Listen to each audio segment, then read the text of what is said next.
Grandma plays the sweet old lady facade and destroyed them all.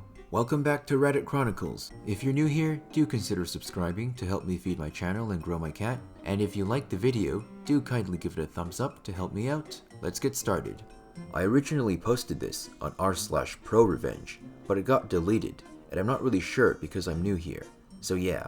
And someone suggested that I post this here too, so here it goes. If you guys read this on r/pro-revenge, I corrected the Enigma thing. Thank you for clarifying it up. And those who asked about SF's job, this will be a really long one. TLDR at the bottom. Obligatory apology for 2 reasons. English isn't my first language, so any grammatical error is expected. And I'm on mobile. Characters: UH, ugly hoe. CM, ex-fiance's mother. SF, spineless ex-fiance. My boyfriend and I were together for 9 years. On our 7th anniversary, he proposed, and I said yes. But we decided we'd get married after 2 years, so that we'd have enough time to save up for the wedding, and our future kids, etc. Our families were ecstatic, except for his mother. I don't know why, but she never liked me since day one, and she was not shy in showing it, i.e., incessantly accused me of being a whore, but mainly being a gold digger. I'm not trying to brag, but I earn more than her son. This may be important later on, and I came from a well-off and respected family in our community. Whilst preparing for the wedding, his mom took pleasure in being a goddamn pain in the CM would make changes about the details of the wedding without informing me or her precious boy, such as informing my guests that her invitations were revoked to accommodate her chosen guests, whom I've never met or heard about before. Mess with the seating arrangements and change the menu and arrangements, etc. I had to pay twice, mother effing twice, just to revert the changes she made. Of course, it did not sit well with her, so being the ever-mature adult that she is, she cried and threw a tantrum. A tantrum? I'm not a confrontational person, and I easily get anxious when I feel tensions arise. Thank God, SF's grandparents, from fiance's father's side, were really lovely people, and of course, my beautiful grandma. They were the main reason why I was able to put up with all the BS she was doing. Belittling was one of her hobbies, so it did not come to me as a surprise when she berated me about my wedding dress, which was gorgeous by the way, and it was handmade by my mom's best friend, who's like my second mother. It took a year and 3 months to finish the dress. In short, the dress was really special to me. I never ever raised my voice, nor said anything negative about CM. But the straw that broke the camel's back was when she stole my wedding dress 2 months before the wedding and destroyed it because she didn't like the design. I had a full-on anxiety attack when I found out about what she'd done, and whilst my anxiety attack, she never lifted a finger to help, but she was on her usual routine, calling my anxiety attack as a cry for attention, and that I was just being over-dramatic. It was too late to fix the dress, so I ended up buying a new wedding dress. By this time, we were way over our budget for the wedding because of this monster. Wedding day comes. Lo and behold, my dashing fiancé was a no-show. No one knew where he was, and no one could reach him. I was devastated and a crying mess, and of course, CM thought it was a perfect opportunity to verbally attack me and mock me. To be honest, it still hurts every time I remember this. Up to this day, I honestly believe nothing will ever make me feel so pathetic.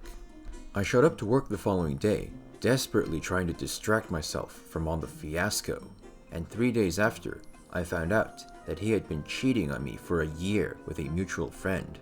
The worst part was we all worked at the same place. As I said, I'm not a confrontational person, so I did my best to avoid them and avoid the drama, but Ugly Ho started tormenting me by purposely showing off how sweet spineless ex-fiancé was, how he treats her like a princess, topped with nauseating public displays of affection, and was spreading rumors and talking shit about me just to get me riled up, but it didn't work. Ugly Ho, with the help of CM, started targeting my family. As I mentioned, my family is well respected in our community, and everyone knew what went down between us, so some of our close friends informed us about Ho's malicious comments about our family. Of course, my ex-fiancé being the ever spineless beach he is, did nothing and sided with his new hoe. I'm really close with my grandma. She was the one who raised me when both my parents died. I love and respect the woman. She is an epitome of what a classy woman is. She has the aura that was really kind and comforting, but can be very intimidating when the situation calls for it, which is why she is well respected and well loved in our community.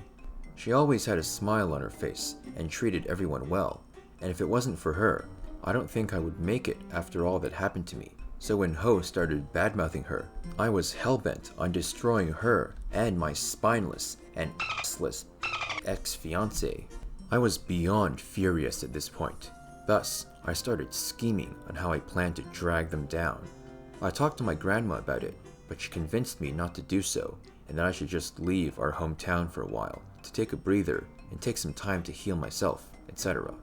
After weeks and weeks of discussions, and I eventually saw how everything that had happened and was currently happening was taking a toll on my mental and emotional health, I conceded defeat to my grandma's idea.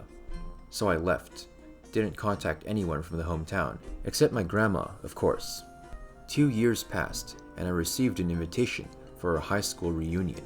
By this time, I'd been really missing my friends and family, so I decided it was high time to return and reconnect with my old friends and family. Everyone was surprised to see me, but everyone was really warm and welcoming. It certainly felt like I was back home. Everything was going well. I was in line to get a refill of my drink when I overheard 2 girls blabbering about how Ho was pregnant and the father of the child married man. I was curious as F, but decided not to pry about it, since I no longer want to be in on the loop about whatever was going on about them. The following day, I met up with my favorite cousin, and my curiosity got the best of me, so I asked him about what went on when I left, and oh boy, I was not ready for the tea. My grandma always had a gleeful disposition.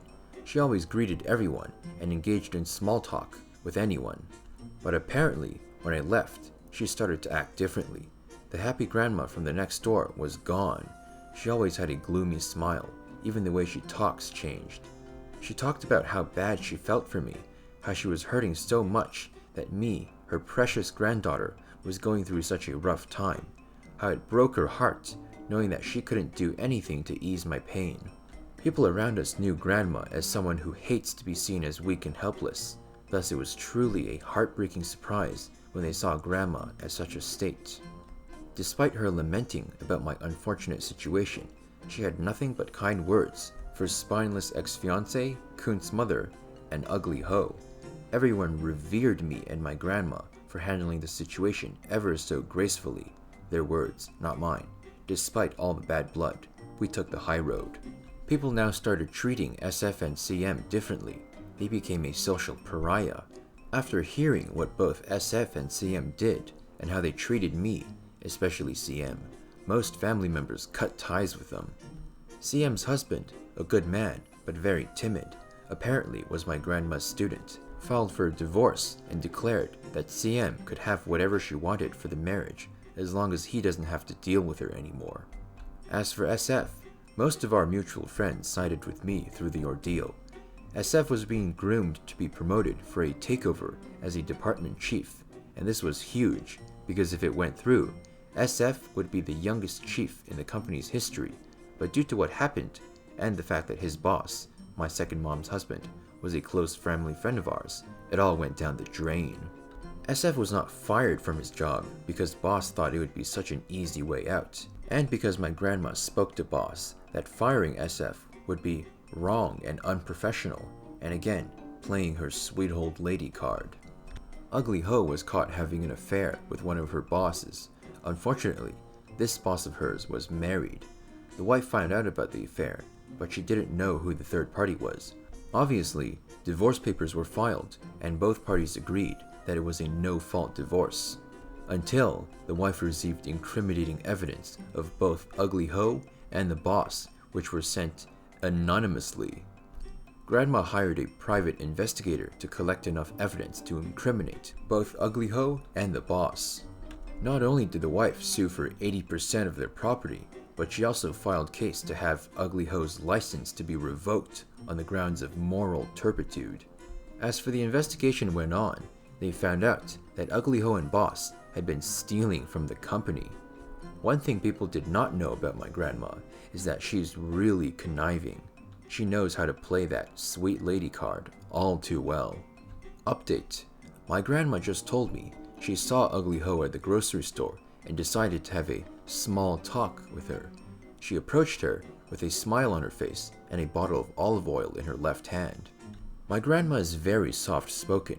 With a huge, sickly sweet smile, she proceeded to talk shit about Ugly Ho. Of course, Ugly Ho, being Ugly Ho, was pissed and started yelling at my grandma. A fellow shopper saw what went on and called the manager and security. When the manager asked what happened, Ugly Ho began furiously explaining and repeating what my grandma just said to her. My awesome grandma then put on her gloomy smile and said that, "I approached her because I wanted to know if this was the right kind of cooking oil I was looking for. I didn't read the label since I forgot my glasses at home. I'm sorry, miss. I didn't mean to bother you. I just needed some help." And this infuriated Ugly Ho. The manager turned to Ugly Ho and said, "Ma'am, the old lady just needed some help, and I'm pretty sure she would have left you alone if you just told her that you did not want to be bothered." My grandma then said, "It's all right, sir. I was at fault here. Again, I'm sorry, miss. Hope you have a lovely day ahead." Everyone who saw the commotion gave Ugly Ho dirty looks at the grocery store, and some were really sweet and offered to assist and accompany my grandma while doing her groceries. I effing love this woman. I know that I'll never be as cool as she is. Ha ha ha ha ha ha ha. I'm fairly sure that's not how she laughed. To whomever it was, thank you for the Platinum Award. Really appreciate it. And for the gold. You're all lovely. My grandma and I wanted to thank each and every one of you guys. You're all really lovely, and she'd like to share a little piece of advice.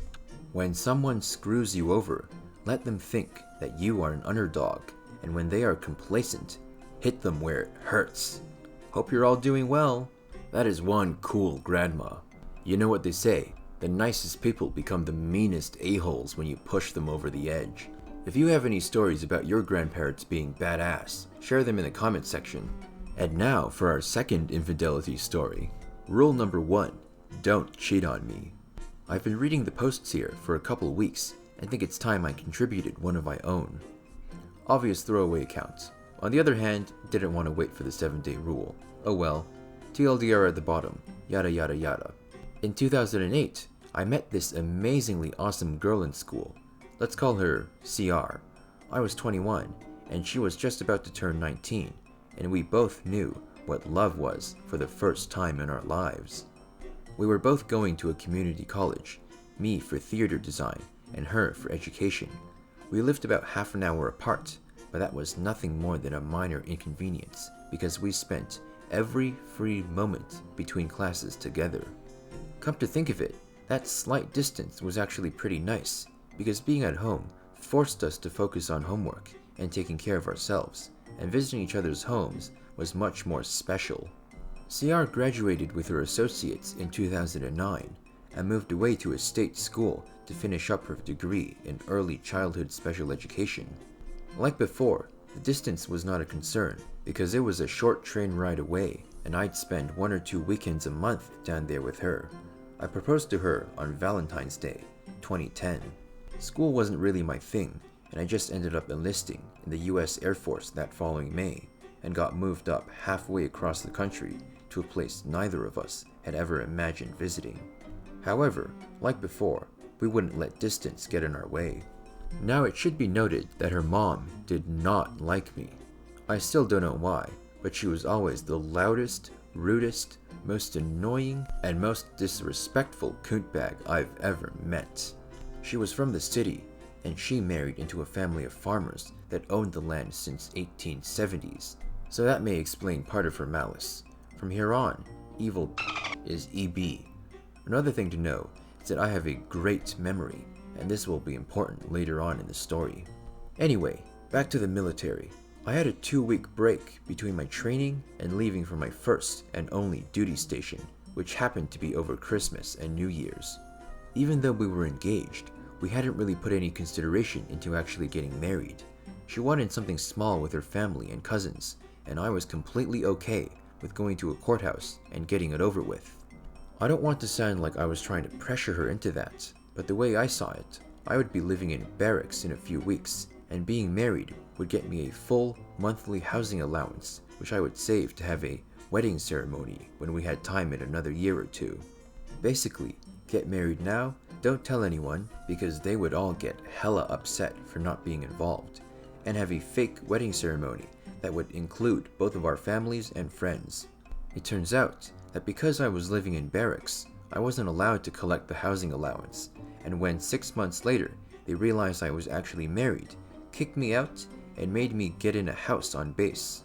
Either way, we didn't get married when I was home on leave and took an Amtrak train out west. I highly recommend traveling cross-country by train if you have the time. The first time we were able to see each other after that was during her spring break, which was the first part of March. CR and I finally eloped in a courthouse and spent the next few days glued to each other, Pen 15 in vajayjay style, like every young married couple should. I flew back home for a couple weeks in June. This is when things started to unravel. Easter Seals, for those who don't know, run summer camps for special needs kids, and my new wife volunteered to be a counselor for the last 7 weeks of the summer. The last time I saw her that summer was just after her June birthday, when I dropped her off at camp. The rest of the summer was hit or miss getting in touch with her, since she was on the clock 24 hours a day for 5 days a week, and I completely understood her commitment to those kids. When she was back in school the following fall, she became increasingly distant, making excuses about how her phone would be randomly dead at oddly predictable times every week. She flew out to spend Christmas with me in our new house, technically a shitty, mostly empty duplex, and things felt amazing like they'd been. After that, however, she went back to being super reclusive, like she was the previous semester. Fast forward to May 2012. I took a month of leave to fly home for her graduation and to help move her in with me. I barely recognized her. Every bit of CR's communication with me was forced and so phony that I should have known what was really happening all along. She had set up what she called mock interviews with a couple grade schools near her hometown, and I actually believed she was doing it just to get experience interviewing. What an idiot.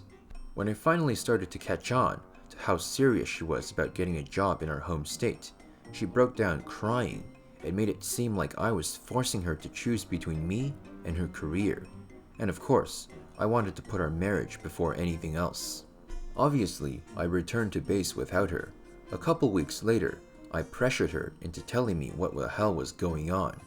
She fell in love with one of her fellow camp counselors and let the affair go on for about 9 months, with claims that she was going to tell me but didn't know when. The usual too guilty to tie your own shoes BS. And she honestly expected me to walk away from our relationship right then and there. No. I fought tooth and nail to hold us together for 2 months before filing the divorce. I'm skipping a bunch of sappy details here, but the divorce was filed late August and became final that December, mandatory 90-day waiting period in my state. The pain I suffered in that one-sided relationship is something I would never wish on anybody unless they truly deserved it. Apparently, Entitled Beach, that's the girl's mother, whispered all kinds of lies to her about how I joined the military to get away from her, and actually had the gall to blame me for all the crying and misery her oldest child was going through.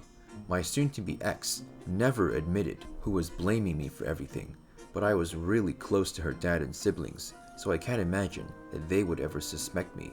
But EB was so manipulative that by Halloween, they had all turned against me. At that point, I had it. I was near suicidal, and my anxiety attacks were hitting basically every day. I was miserable, tired of being lied to, tired of the slander, tired of being the bad guy when I was the one who was attacked here. It started with sending texts to her brothers and sister saying, "Hey, I'm actually your brother-in-law. Nice to know that we don't keep secrets, right?" CR exploded, but that was just the beginning. I wrote a 3,000-word letter explaining in every detail I could recall exactly what happened, the fact that we were married, including copies of the marriage license and certificate, our plans for the future, and how I was the only one living up to our expectations, where she met the guy she was effing behind my back, his name, address, phone number, camp counselor name, so CR would have a hard time refuting it, and a bunch of other information that she made me keep a secret from them. I sent copies to everyone in her extended family. Well, everyone I had an address for. Her roommates, the summer camp she worked at, close professors she had brought up in old conversations, and the principal of the school she ended up working at. Calling the fallout catastrophic is an understatement. Her super devout Catholic family basically disowned her. Her reputation at her former school was shattered, and the tension at her new job was apparently high enough that CR was forced to resign from her position before Christmas break started. Getting those secrets off my chest was the most cathartic moment of my life. Poor guy. It's gotta suck, thinking you were building a future together, but then she was off screwing some other guy. What do you guys think? Do you think he took it too far, not far enough, or just right? Share your thoughts in the comment section. And now for what is possibly the oldest nuclear revenge story I've ever seen. Waste of a life mother executed by angry mob after doing unspeakable acts to her child. Got removed from entitled parents, and people said I should post it here. So here we go. Alright everyone, this is a story passed down through the generations from my family. So while the title may seem rather extreme, this all happened a very, very long time ago. I was debating if this would fit here or somewhere else, though it should be fine here. It goes without saying, this did not happen to me, but rather my great-great-grandfather back when he was a child living in my semi-small town in Louisiana. Please keep in mind that the people in the town were very much so racist given the time and area, though they hated the mother far, far more than her child. The main characters in this story are as follows: great-great-grandfather, GGF, great-great-grandfather's father, GGF, demon mother, DM, Adam, the victim, DM's other son, DMS, Sheriff. TLDR at the bottom. Be warned, I'm not going to spare any of the graphic details. I'll be telling the story exactly as I've heard it. Keep in mind, this is all word of mouth. I personally have not been able to confirm this story, but my family insists that this is what happened. Our story takes place in the 1880s, in a very small town in eastern Louisiana. Great-grandfather and his family had moved from their native country of Spain to the Americas to flee interfamily conflict, and had decided to settle with some other relatives. Within this small town, there was just a few families that had established themselves there, one of which having been Demon Mother and her 2 children. Demon Mother had at one point in her life been a member of an extremely pronominal family in New Orleans, the woman actually being related to another famous murderer from the city, though distantly. I'm pretty sure pronominal means having to do with pronouns. Maybe he means prominent? Well, maybe one of you can clarify it in the comment section. From what great-grandfather's family had been told, Demon Mother was a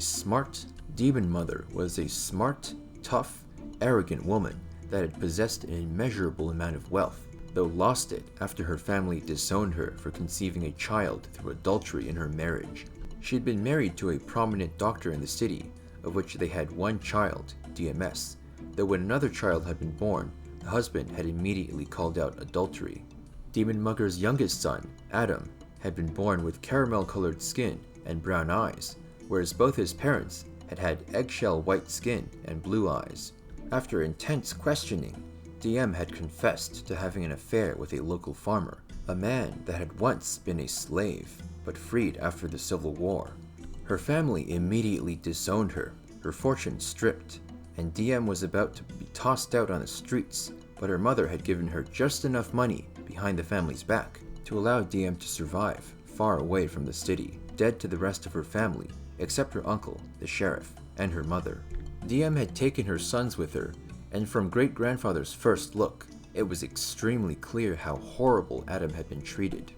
Adam and GGF had gone to the same school, a small schoolhouse that also functioned as the church, with Demon Mother's other son, and one day, GGF noticed DMS repeatedly smacking Adam on the back of the head, punching him in the gut, and tripping him in the mud while away from the teacher's eyes.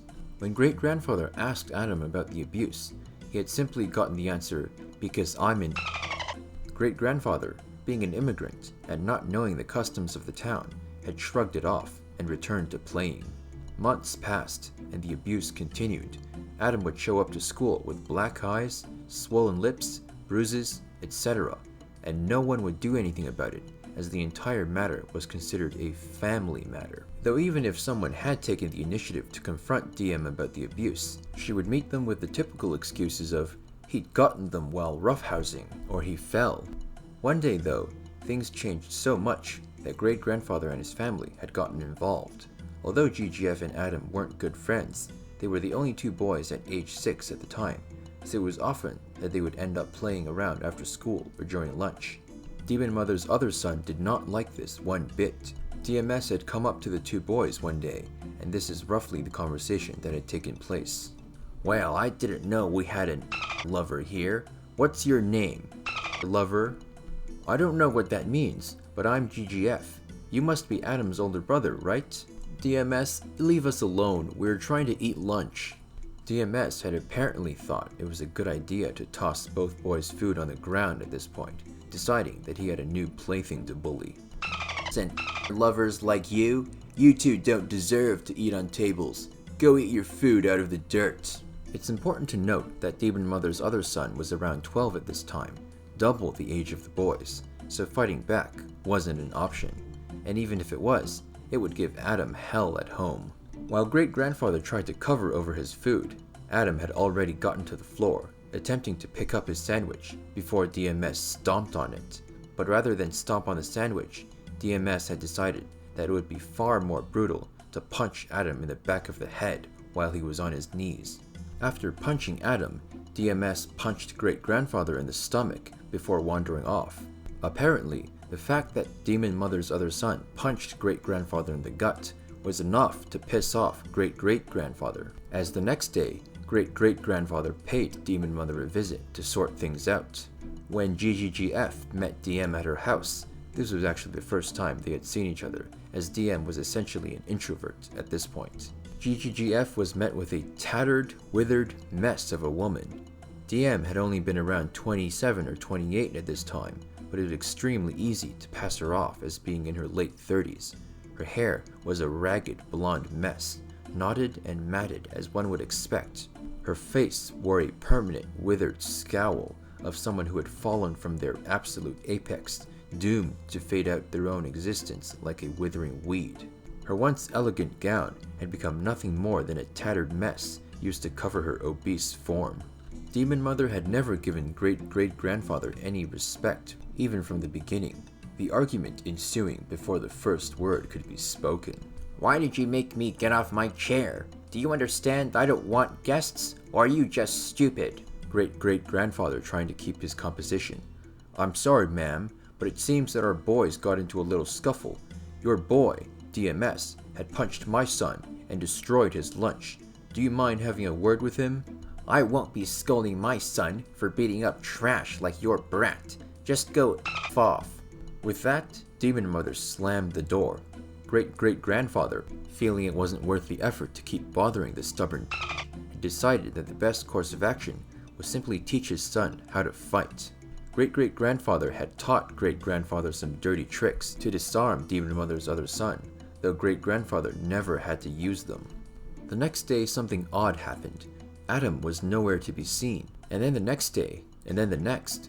When the teacher had asked Demon Mother's other son where Adam was, DMS had said that he was very sick, though when she asked him what his symptoms were, DMS kept contradicting himself. One more day passed before it happened.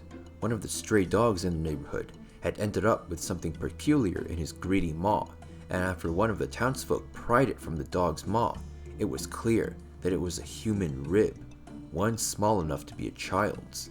Dots were connected immediately, though due to the sheriff being the Demon Mother's uncle, the sheriff had decided that he would check on things himself. After a few hours, the sheriff reported to the townsfolk that Adam had just been buried the day prior after dying of some unknown disease, the dog having dug up the child's rib somehow. No one bought it, though no one spoke in fear of any recoil an acquisition might have. Let's try to guess what word acquisition was supposed to be. Great-great-grandfather, however, decided that he was going to take things into his own hands. He and 3 other men in the town had broken into Demon Mother's house that night, while her and her son were at the sheriff's office to discuss why she did not report the death right away, and what they found was absolutely terrifying. Warning, if you are easily grossed out, skip ahead. So yeah, I think I'm gonna skip reading some of these details. His body had been absolutely defiled, and the assumption of his death was far from pleasant. Two of the men stormed back to town to spread the news as great-great-grandfather returned to his family to tell his son that he would never see Adam again. Justice was swift and brutal. Just about every person in town stormed the sheriff's office, and just about every person demanded justice. The sheriff insisted that his niece be given a fair trial, while Demon Mother had broken down crying, 100 eyes sending unrelenting anger into her very soul as they outraged over the merciless crime she had committed. That kind of sounded like a line out of an RPG. In the middle of the chaos, Demon Mother's other son spoke up in a foolish attempt to protect his mother, saying that the only way that they could get their lives back was if the kid was dead, and that he ruined their lives. This foolish plea fell on deaf ears, only managing to fuel the rage of the mob as they stormed the room and grabbed all three of those inside. Demon Mother, Demon Mother's other son, and the sheriff were given no mercy, the crowd grabbing all three and beating all three mercilessly, DMS losing his life somewhere in the chaos. The remaining two were dragged to the top of the largest building and thrown off, though given it was only 2 floors, the crowd had continued to beat, and eventually stabbed the two until the life left them. And that was it.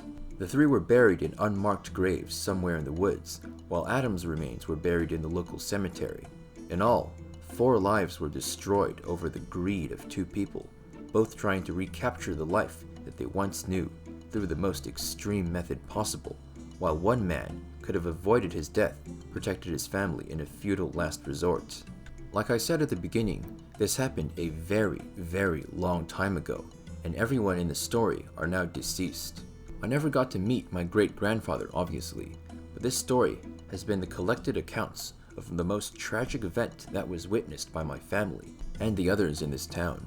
If anyone manages to find any information about this story, please let me know, as I've been unable to validate this story myself, and I want to believe that my family did not make up this story as some sort of folklore. Thanks for reading, guys. Quick edit. So some of you guys have been asking about the dialogue. The person who told this to me was my grandfather, and my grandfather, being a very crass man, liked to throw in expletives to make things interesting. That, along with the dialogue being paraphrased from the dialogue that happened well over 100 years ago, is bound to create some inconsistencies. My apologies. Wow, that was some story. Anyway, I included a link in the description, so if any of you do happen to know anything about the story, feel free to contact the original poster. If you want more where that came from, simply click on one of these boxes right here. And if you liked the video, I assume you did since you're still here, share it with your friends to see what they think. And of course, if you haven't already, click the kitty to subscribe and you'll never miss another video. I'll see you in the next episode of Reddit Chronicles.